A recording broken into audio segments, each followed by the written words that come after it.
di jiital ci nuyoo bi monsieur le directeur général de l'APDA monsieur Pape Amady Ndaw di ci toftal monsieur le coordinateur national des commandes publiques monsieur Saloum Ndiaye représenté monsieur le ministre de l'artisanat en PC. di nuyu ki nga xam ni nag ñun ñëpp mooy suñu kilifa muy monsieur le directeur de l'artisanat nga xam ni tey moom mooy suñu kilifa ñun ñëpp mais dox suñu diggante ak monsieur le ministre kon monsieur le directeur ñoo ngi lay nuyu bu baax ak staff bu baax ñu ngi nuyu eli chambre de métier yi fi nekk yëpp ñu ngi nuyu aussi organisation professionnelle yi fi nekk yëpp di nuyu aussi le personnel de la chambre de métier dirigé par monsieur le secrétaire général Amadou Diop di nuyu ñëpp ñi nga xam ni teew nañ fii di nuyu ñi jóge ci département yi mën naa ci citer président Abdoulo di ci citer président Assane Kassé de l'UAM de Mékhé di citer aussi madame Adja Dieynaba Thiello mi nga xam ni mooy secrétaire Eli ak monsieur Ali Diop nga xam ni ñoom it ci ginnaaw lañ jóge ñu ngi jóge Mbour maa ngi nuyu Eli yi fi teew yëpp vraiment bu ma bëggee lim Eli yi mën naa ci am jafe-jafe mais maa ngi nuyu monsieur Dame Gueye di nuyu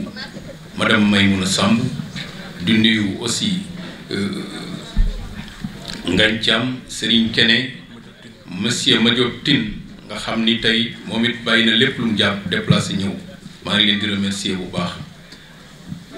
li ci nekk nag mooy tey dañu am kilifa yu mag yu teew fii tey war a daje ak artisan yi donc mooy ñi ma cité noonu nga xam ni ñoo jógee ministère defe naa ni ñooñu bu jógee ci benn ministère defe naa ni kenn desu fa kon ñoom ñëpp nag ñoo ëmb njëriñ yi nga xam ni président de la république bi mu dénkee monsieur Mamadou Talla responsabilité jox ko ministre de l'artisanat ak apprentissage ak formation professionnelle moom moo woo ñooñu dénk leen ay responsabilité ñu nekk ci autour de lui pour jàppale ko te ñooñu ñooy seen ay bras technique am ñooñu la ñuy faral di gis ñun kon defe naa ni ñooñu suñu leen indee fii vraiment mun nañu sant yàlla wone ni tam aussi loolu moo nekkoon suñu yéene pour yéen ñëpp ngeen ñëw teew fii tey SG wax na ko léegi chambre de métier bi xaj na bâtiment yi ak yëpp am na solo ak taxawaay beeg équipe bi ñëpp ñu ngi leen di sant mais ni ñu impliqué nit ñi ba bu ñu leen ne jóg leen ñu bokk ñëw toog fii ànd ak ñun loolu dafa nekk loo xam ni dafa dëppoo ak li ñu suñu ministre sant tutelle dafa wax ni président chambre de métier yi nañu impliqué ginnaaw bi assemblée générale bi faloo ba pare am na nag ay nit ñu crédible ñoo xam ni mbooloo dafa topp seen ginnaaw ñu yore ay filière ñooñu dañ leen di impliqué mooy ñii ñu doon lim léegi muy organisation professionnelle yi fi teew yëpp kon maa ngi leen di nuyu di leen jox seen wàccuwaay yéen ñëpp di wax nag ni le DC de l'APDA ginnaaw bi nga xamante ni bi chambre de métier union nationale ñëwoon na fi def fi tournée ñoom itam dañuy démarrer tey seen tournée fii ci région de Thiès taamu chambre de métier bi ñu leen ciy remercier bu baax ci confiance boobu di leen remercier aussi ci jàpp boobu nga xam jàpp ngeen ko région de Thiès léegi nag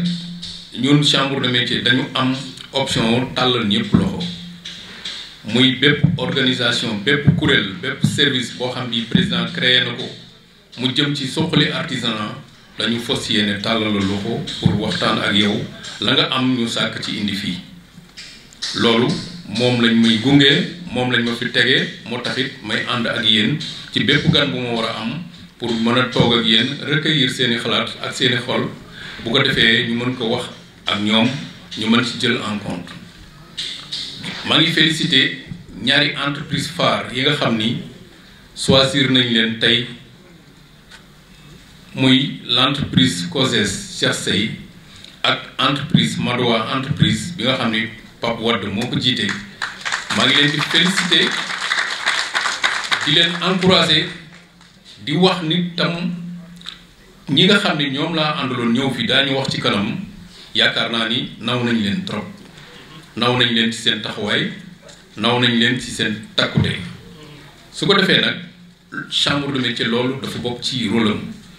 fexe ñi nga xam ni gisuñu leen ñu fexe bañ gis leen fexe ba président ñi muy seet mu gis leen mooy ñi nga xam ni tey ku leen jàppale boo leen defalee fukk ñu defal téeméer ñooñu ku leen jàppale rek yaa ngi yaatal ndimbal yi ci Sénégal defe naa ni tey entreprise yi ñu dem tey nga xam ni nit dañu tàmbalee ci tuuti ba egsi fi ñu egsi yaakaar naa ku leen dimbali yaakaar naa ni dinañu mën a yokk seen loxo ba mën a jël ci ndaw réew mi ñu bari ba mën leen a liggéeyloo ak mën leen a tàggat ba ñu am seen métier kon maa ngi leen di féliciter ñaari entreprise yooyu nga xam ni ñoom la ñu seeti woon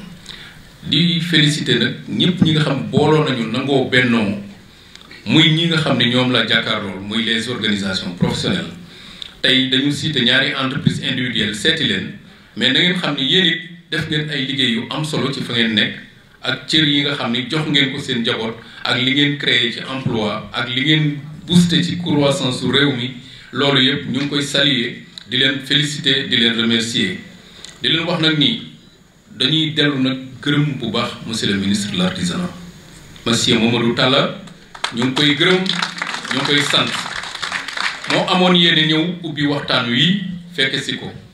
mais jaam ak pexe yàlla ak dogalam yàlla dogal na bu ñëwul itam wax dëgg yàlla ñii fi teew bu ñu taxawee war nañu mën a xam nag ni ministre bi saf nañu ko faale nañu et puis jaral nañ ko jóg ndax cabinet am tey kenn desu fa am na ku ma limaalewul muy le CT conseil technique bi nga xam moo yore cellule de communication muy madame Safra Sow moom itam mu ngi woon ci délégation bi nekk na ci délégation bi di nuyu aussi le PCA le PCS muy le président conseil de surveillance de l'APDA ñoom ñëpp ñu ngi fi teew ak le directeur de programme bu APDA donc APDA staff bi ñëw nañu staff directeur de l'artisanat damay tudd rek Yvonne xam naa Yvonne bu ma ko tuddee ñu bari xaw koo xam fii ci jotaay bi ñu bari xàmmee nañu Yvonne Diouf ci ginnaaw directeur de l'artisanat Makhtar Diakhaté kon ñu ngi koy nuyu di ko tudd rek yem ci rek foofu mu yóbbaale staff directeur de l'artisanat bépp léegi nag chambre de métier vocation mooy développer artisanat bi ak booster artisanat bi ci wàllu encadrement ak formation ak promotion ak lépp ñooñu ñoo nekk ci suñu ginnaaw monsieur Saloum Ndiaye moom lañ dénk commande publique liggéey na ci liggéey bu am solo ba tey suñu artisans yi mën a accéder ci commande publique loolu yëpp ci ndigalu président de la république ci ndigalu monsieur le ministre de l'artisanat liggéey nañu aussi ci kanalu directeur de l'artisanat fexe ba artisans yi accéder au financement nga xam ni tey artisans yi ñu ngi leen di financer yaakaar naa ni tey ci suba rek décanté nañu situation bu am solo muy le dossier de Tivaouane nga xam ni tey ci suba yàlla def na le chef d'agence de l'ASEP bu Tivaouane woo na ma ni ma demain matin fos na yéene ma signé dossier bi yëpp mu daal di koy acheminer vers l'ASEP de Dakar loolu lu am solo la fekk na yeneen dossiers yi ñu ngi Thiès yooyu yëpp itam ñu ngi ci yoonu Dakar yenn yi dem nañ Dakar mais ñu xam ni foofa itam traitement national la mooy tax presque ñuy xaw di am tuuti lenteur mais nag ñu xam ni ñëpp ñi nga xam dugal nañ seeni financement ay appréciation yu négatif laa ci gis ba tax na ñun ñëpp suñu xel mën na dal ci loolu may wax tam ci am na ñi nga xam ni tam fii au niveau de la région muy les tailleurs les menuisiers du bois ak ñeneen décroché nañ fi ay marché yoo xam ni vraiment ginnaaw yàlla ak yonent bi ci ndigalu président de la république boobu ministre bi di doxal Saloum di ko ci gunge defe naa ni ñooñu ci leen jaaree ba mën a am seen ay commande ba ñu ngi liggéey ci ay ci marché public loolu lu am solo la may wax tam ci aussi lu jëm ci foire ak exposition nga xam ni tey président de la république moo ni woon foire moo ni woon la chambre de métier yi dina leen appuyer ba ñu nekk ay institution pivot nga xam ni tey ñu bari dañuy jaar si ñoom barki démb ci ndigalu APDA ci ndigalu ministre bi APDA fexe na ba créer benn link boo xam ne entre chambre de métier union nationale des chambres de métier la direction de l'artisanat APDA ACPEX COSEC ak ñëpp ñi nga xam ne ñu ngi yëngu ci exporter ay produits artisanaux ca mën a jàppale ay artisanat ñu nii léegi nañ def benn filière benn filtre boo xam ne bii commission boobu nag ñoo koy gérer ñu mën a filtrer ñi nga xam ni dañuy profité ci njëriñ yooyu di ko jëriñoo wacc artisan yi nga xam ni ñoom ñoo habilité dem foire ñoom lañu war a jàppale ñu wane seen produit extérieur te yóbbuwuñu leen fa pour ñu jaay produit tout court mais dañ leen di yóbbu pour ñu représenter Sénégal kuy représenter Sénégal war nga mën a nekk à la hauteur te loolu la koy may mooy nga xam li ngay liggéey xam métier bi nga yor xam produit bi nga teg ba bu ñu la ci laajee nga mën si tontu mais soxlawuñu koo xam da ngay dem rek fekk ay artisans yu liggéey ba sonn nga jënd seen équipement dagg sa billet nag ñu yóbbu la nag li nga xam état daf ko def ngir njariñoo artisans yi ñu jox la ko yow nga dem ba France wala Italie wala feneen boo fa tegee say produits njaay rek ngay wax mënatoo ci présenter dara mënatoo ci expliquer dara donc loolu filtré nañ ko au niveau de la PDA ba tax na suñu xel mu ngi gën a dal ci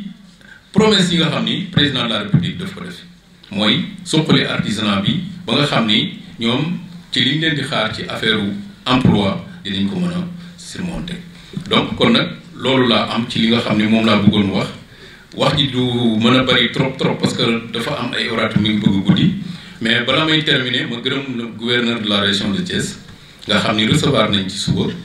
apprécier vraiment démarche bi ak taxawaay bi fi am remercier aussi ñi nga xam ni aussi mooy ñuy yore affaire organisation bi ci village artisanal bi ak ci personnel bu chambre de métier ci taxawaay bi ñu am fii ba lii mel ni remercier exposants yi nga xam tam exposé nañ fii depuis ce matin pour wone taaral bis bi ak wone li nga xam ni moom la ñuy wax ñu mën koo seere ci ay kii donc am na ñu war a ñëw ci sama ginnaaw wax defe naa ne lu manqué ci sama wax ji ñoom dinañ ko mottali mais daal li ma bëggoon wax mooy gërëm ñëpp sant leen di leen wax ni. suñu mbokku artisan Thiès yëpp ñu ngi leen di nuyu ku ci nekk sa tur ak sa sant di am mbégte ak kontante di ñëw fii ci Thiès sama dëkk ndaxte fii laa juddoo fii laa jànge dox Thiès di dëkku cosaan di dëkku jàmbaar di dëkku liggéeykat di dëkku ñu nangoo liggéey te gëm liggéey te loolu su ma ko waxee yéen a ma ko gën a xam di sant yàlla ci lim ñu may tey ñu fekke jataay bi di jiital ci nuyoo bi ki nga xamante ne moo ñu dalal muy président El Hadj Makhtar Seye di président de la chambre des métiers de Thiès di toog ci nuyoo bi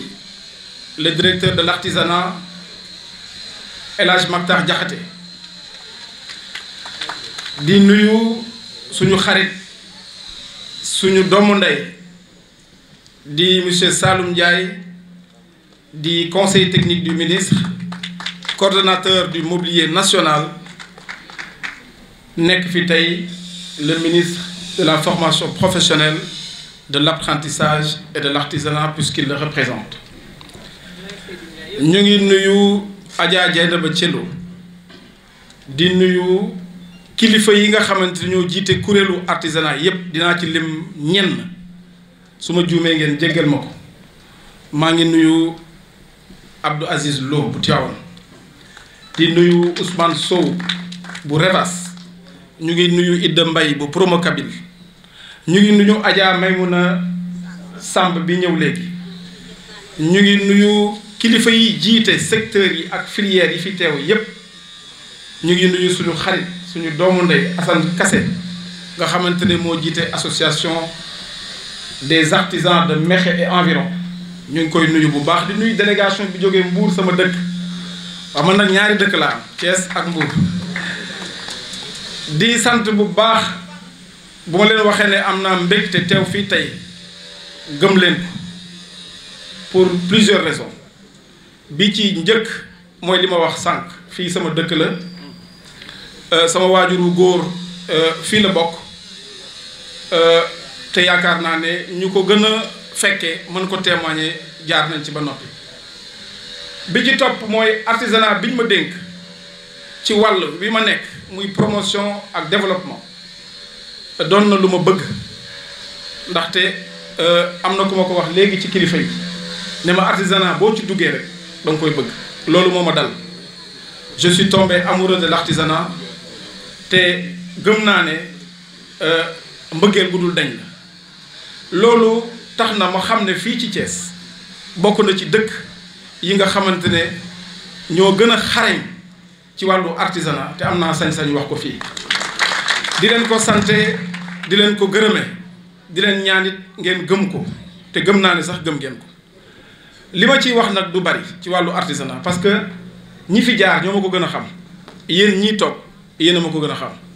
dafa di rek buñ la dénkee mbir warul bari luñ la ciy nettali loolu bokk na li tax ñu sol suñu dàll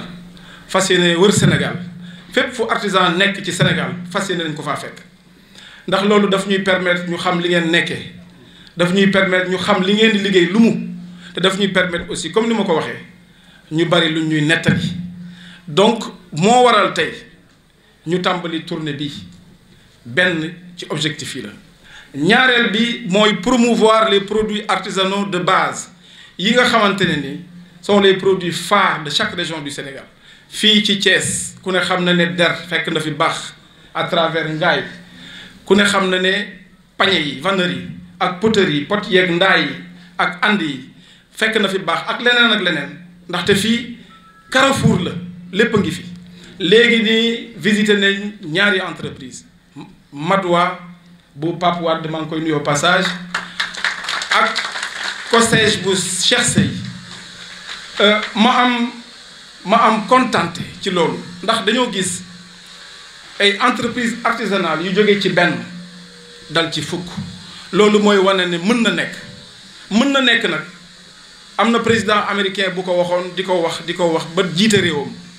mën na nekk ci la lépp nekk tant que gëmoo sa bopp ne mën na nekk que yàlla mooy dogal que da nga ciy nekk boo ci nekkee mu nekk loolu boo ko gëmul rek sa dara du sotti nañu gëm ne ñaari machines yi Cheikh Sey tàmbalee mën na jur entreprise buy utiliser 500 personnes nañu gëm ne mbaar mu ndaw mii ñuy tàmbali di ci liggéey mën na dem ba nekk entreprise bu mag bu Sénégal yépp xam ak àdduna loolu nag dina fekk ñun aussi nguur ñu jàpp ci te jàpp ci nag boo juumee ngeen wax ma du soriwul bariwul jàpp ci mooy fexe mi ngeen am ay jumtukaay yu xarale yu méngoo ak jamono yu ngeen di liggéey jàpp ci mooy fexe ba formation yi nga xamante ni moom la nasaraan yi di am indien yi di ko am français yi di ko am italien yi di ko am sénégalais yi am ko jàpp ci mooy fexe ngeen am ay place yu yaatu maanaam le foncier surtout pour les mécaniciens ñu am fu ñu liggéeyee jàpp ci mooy ngeen am financement te financement boobu nag yàlla indi na ko grâce au président de la République Macky Sall ak le ministre Mamadou Talla 3 milliards de francs CFA mu ngi fi du ay naxe am na artisan yu ko tàmbalee jël donc yéen a ko moom jël leen ko yokk seen xarale yokk seen xam-xam yokk seen entreprise liggéey nguur gi jàppale leen nag ci marché yi parce que ñun duñu liggéeyee langue de bois li tubaab di wax langue de bois duñu liggéeyee naxe ak wax lu ñu gëmul dañoo gëm ne it bu ngeen amee formation bi war bu ngeen amee place yi doy bu ngeen amee jumtukaay yu doy yu ànd ak xarale bu ngeen yokkoo bay liggéey bay créer ay produits il faut que aussi nguur gi jàppale leen ci la régulation du marché ngeen mën a écouler seeni produits loolu yëpp nag fii laa ko waxee ñun ñu ngi ci te dama faral di wax ne jëf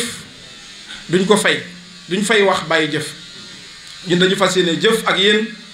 lëkkaloo ak chambre de métiers yi ndaxte chambre de métiers yi ñooy suñuy agence d'exécution au niveau régional ànd ak artisan yépp ngir que li nga xamante ne moom le président de la République yéene pour artisanat Sénégal ñu wàcce ko comme yiw ci yéen ngeen jariñoo ko ci seen liggéey jariñ xale yi ngeen di liggéeyloo waaye jariñ seen réew aussi ci yokk koom-koom